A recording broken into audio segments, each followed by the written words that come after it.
Welcome to Know Jax. I'm Joe Talentino. I love the area we live in, and if you've been following the show for a while, you know I'm not from Jacksonville. I'm a North Georgia hillbilly.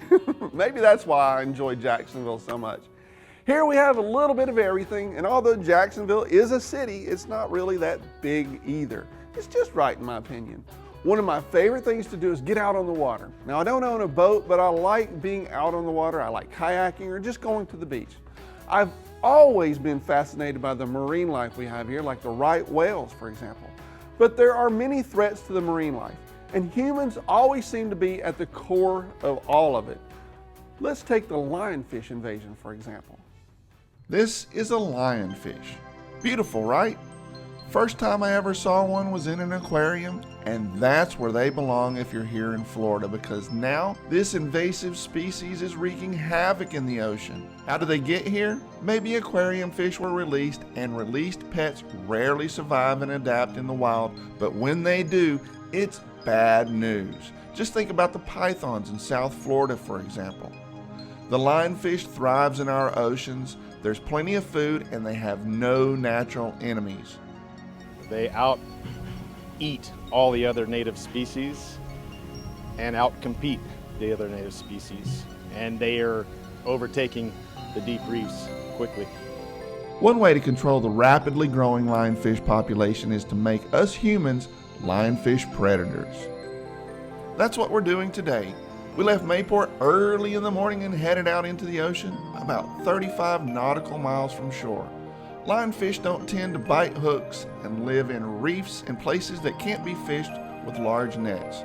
So to catch them, you have to get in the water and spear them one by one. The best place to find lionfish is 100 feet down, which means you need to dive and dive pretty deep.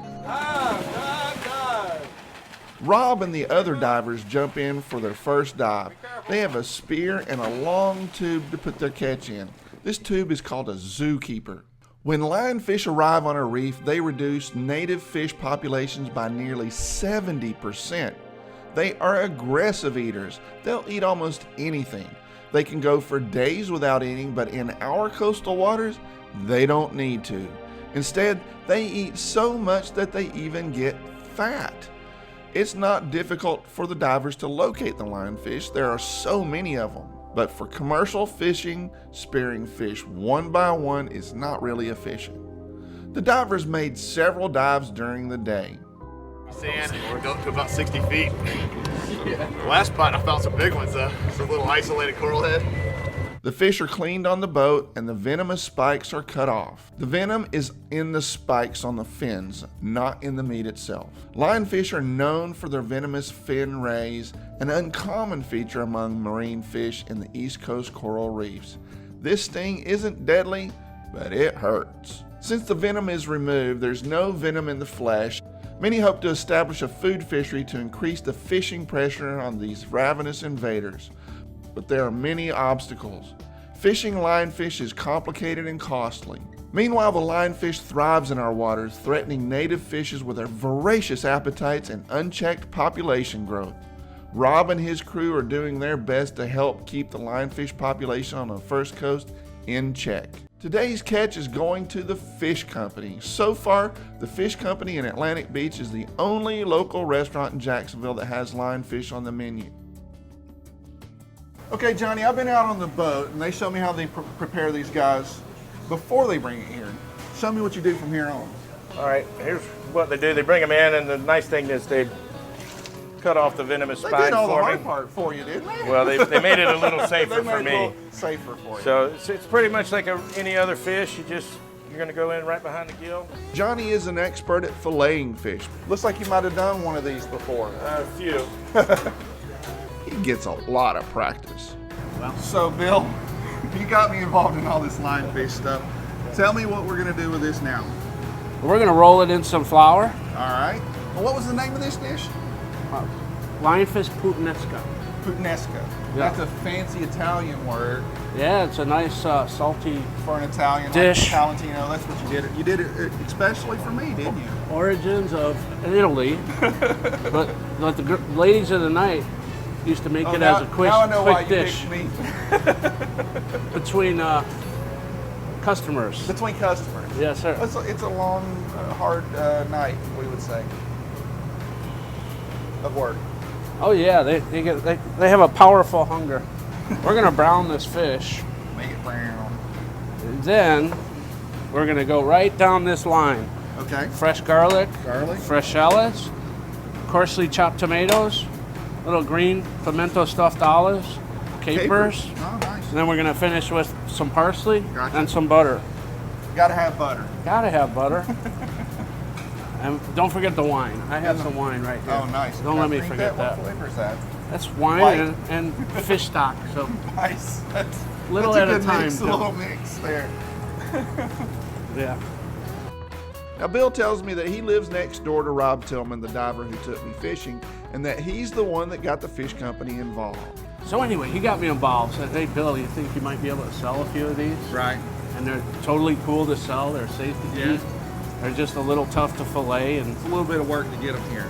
yeah, a Get little to bit the of plate. work. So, I'll just put it that way, a little bit of work. so I said, "Sure, we'll try them. We'll try anything." So you guys are the first restaurant in Jacksonville that's doing this, right? As far as I know, Okay, cool. we have a lot of them here. There are, and we went out on the boat. I got a chance to see it. They caught 300 fish in one day. If we could get the That's crazy. fishermen to go down and get them, Yeah. And I guess by you serving them, that's going to make that possible, though, because they got somebody to sell them to. well, I hope so. That's the whole idea, right? Right. What was the name of the dish again? Puttanesca, Puttanesca. just like it sounds. Yeah, I don't know how to spell that. Yeah. With a name like Talentino, I should really know these things. It's time to start the sauce. He adds garlic, shallots, tomatoes, olives, capers, and the last thing, wine. And they used to impress their customers. Yeah. So we're just going to bring this to a boil for a few. So what made you think of this particular dish when they brought you the lionfish? Well, it's just an easy, delicious dish. And anything you do with a lionfish, it sucks up the flavor. So it's really good to sort of use for So- any type of seasonings Yeah. that way. So it takes on the flavor of whatever you're. Exactly. Cool. A lionfish is really a mild, white, flaky fish. Right. Great texture. Now it's time to add the pasta. Bill adds a little bit of butter, and then he lets the pasta soak up all the goodness. So accurate. It's nice All and that shiny. goes on the plate with a little bit of butter. It's not a fancy dish, but puttanesca. You can spell it. I can't. Lionfish puttanesca. Mmm. Bill also made delicious blackened lionfish for us. We have a beautifully prepared lionfish fillet. It's a little bigger portion than you normally see here, but you guys are big eaters. Well, yeah, you knew I was coming, right? Let's take it out in the dining room and eat some of this stuff. All right, cool. Bill Penner at the Fish Company was the one that called me to talk to me about the lionfish problem and asked us to do this story. By now, you know that it's not at all easy to fish for lionfish. They have to be speared one by one, and this makes it difficult to get lionfish for the restaurant. But sometimes they have it, and if you're interested in trying it, you just need to call and find out if it's available. And by the way, they have excellent seafood of all kinds at the Fish Company. Even if you don't get lionfish, you won't be disappointed. It's one of my favorite places to go.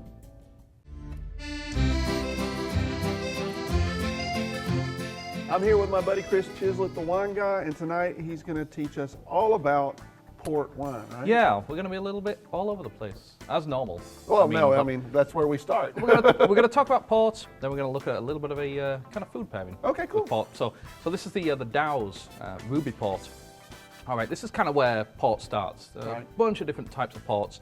There's over 100 different grapes that you can potentially use in port. There's a few like Tinto Rovers, Tinto Kai, Tinto Barocca, Torrego Francesca, like crazy names. Sounds so foreign. Yeah, so those are the main big types of grapes. Well, we Okay. might even put them up on the screen. Sure, why not? Yeah, 'cause so this is kind of where port starts. This is under $20 ruby? a bottle. Yeah, this is. I mean, if you really kind of want to get into port, you know, there's Tawny's and vintage, and you know, The ones late that are bottle aged vintage. longer. Yeah, exactly. So this is really kind of one of the younger, fresher kind of examples. Now, what makes a Port au Port? Like, how's it different from other wines? Well, first of all, I mean, it's made in Portugal. So this is Dow's. It's one of the oldest houses. I think we were talking earlier, Yep. You've got a bottle of like Taylor Fladgate, Yep, was I it? do. Yeah, so there's a bunch of like really historic old, Right. port houses. We're talking hundreds of years. Oh old. yeah. No, in crazy history back in them. Yeah. There's really not many new, it's not like a New new kid port, on the block, house. yeah. Yeah, really, it's kind of the big guys are kind of controlling the whole thing. So it's also fortified, so there added alcohol to it. This is 19%, so Not hating that. it'll definitely get you drunk in a hurry, but you can't drink it like regular can't wine. drink it You're fast, really no. sipping it. I mean, we've got a little bit in the glass, but that's probably about as much as you can. And you can actually see the alcohol there. Good work, little buddy. Well Hey, done. You taught me well. Seriously. So yeah, if you swirl it, you can really see those legs, really prominent, really kind of stains the glass itself. And that's, again, love just it. the alcohol. So, it's a good indicator. And it smells like raisins. Really does. Well done.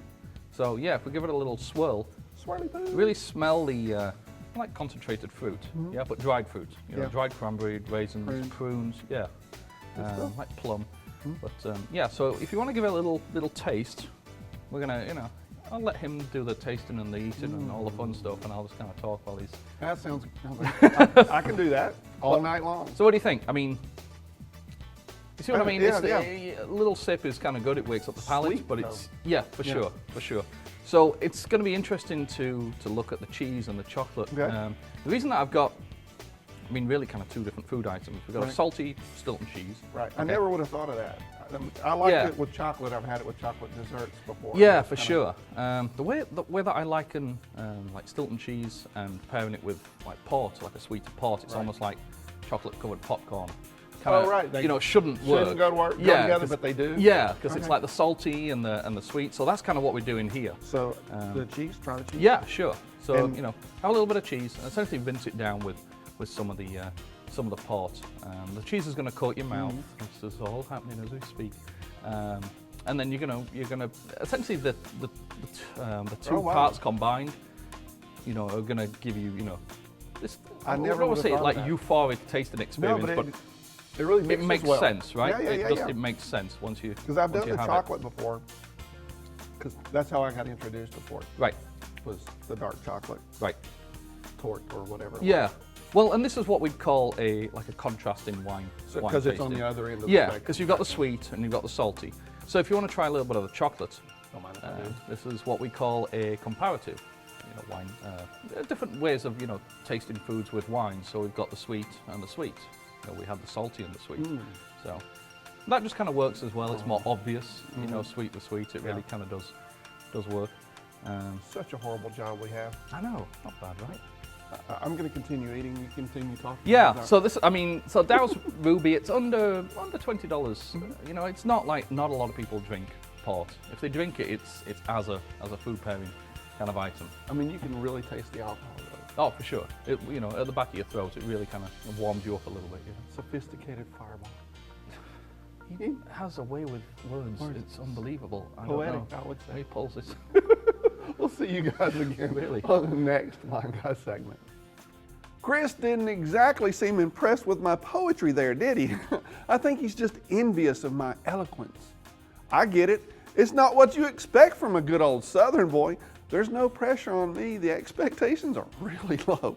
But if you're from the British Empire and on top of that, you're a trained sommelier, it's different. The pressure is on. Well, that's it for this week's show. I'll be back with another episode on Memorial Day weekend. But until then, I'll see you on the internet. I hope you enjoyed the video. I would love to hear from you in the comments below. Now, if this is your first time watching an KnowJax.com video, I would love to have you subscribe so that I can continue to help you find fun things to do in the Jacksonville area. Every weekday, I do a daily video update to remind you of the things that are happening this week.